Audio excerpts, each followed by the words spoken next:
అందరికీ. మనందరికీ తెలుసు రీసెంట్‌గా కూటమి ప్రభుత్వం అధికారంలోకి వచ్చి 1 ఇయర్ అవుతున్న సందర్భంగా ఏదైతే వాళ్ళు ఎన్నికల్లో హామీ ఇచ్చిన పథకం, అత్యంత ముఖ్యమైన పథకం ఏమన్నా ఉన్నది అంటే ఏదైతే తల్లికి వందన పథకం. గతంలో జగన్మోహన్ రెడ్డి గారు ఏదైతే స్కూల్‌కెళ్ళే పిల్లోళ్ళకి ప్రతి ఒక్క పిల్లోడికి కూడా దాదాపు 15,000 ఇచ్చేటోడు. కానీ కూటమి అధికారంలోకి వస్తే మాత్రం మేము ప్రతి ఒక్క ఇంట్లో ఎంతమంది పిల్లలకుంటే అంతమందికి కూడా తల్లికి వందనం ఇస్తామని చెప్పేసి వాళ్ళు ఎన్నికల క్యాంపెయిన్‌లో చాలా చక్కగా ఉపయోగించుకున్నారనమాట.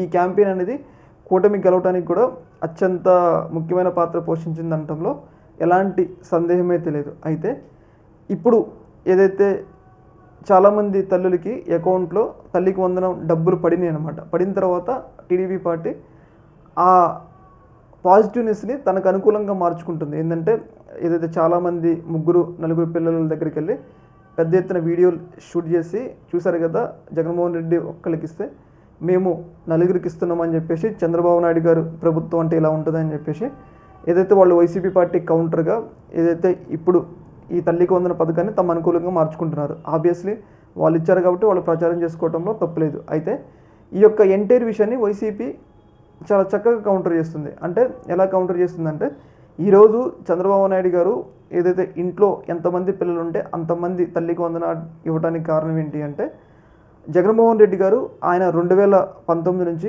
2024లో వరకు ఉన్నప్పుడు ఈ తల్లికి వందనం పథకం అంత సక్సెస్ అయింది కాబట్టి కూటమి ప్రభుత్వం కూడా ఇప్పుడు ఈ తల్లికి వందనం పథకం ఇస్తుంది. ఇది ఒక రకంగా జగన్మోహన్ రెడ్డి క్రెడిట్.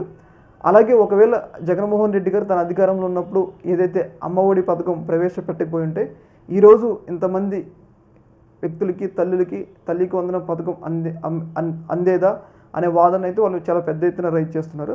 ముఖ్యంగా జగన్మోహన్ రెడ్డిని పెట్టిన పథకాన్ని కూటమి ప్రభుత్వం కొనసాగిస్తుందంటేనే అక్కడ జగన్మోహన్ రెడ్డి సక్సెస్ అయ్యారు అన్న వాదన అయితే వాళ్ళు చాలా బలంగా తెర మీద తీసుకొస్తున్నారు అనమాట. ఏదన్నా కూటమి ప్రచారానికి వాళ్ళు ఏదైతే ఒకవేళ జగన్మోహన్ రెడ్డి అమ్మఒడి ప్రవేశపెట్టకపోతే ఈరోజు ఇంతమంది పిల్లలకి అసలు అమ్మఒడే అదే తల్లికి వందనమే రాదు కదా అన్న విధంగా వాళ్ళైతే కౌంటర్ అయితే చేస్తూ ఉన్నారు. చూడాలి మరి అల్టిమేట్గా ప్రజలు ఏం తీర్పిస్తారు అనేది. ఈ యొక్క అంశంలో మీ యొక్క అభిప్రాయం కింద కామెంట్లో తెలియజేయండి. ఓకే మరి, థ్యాంక్ యూ.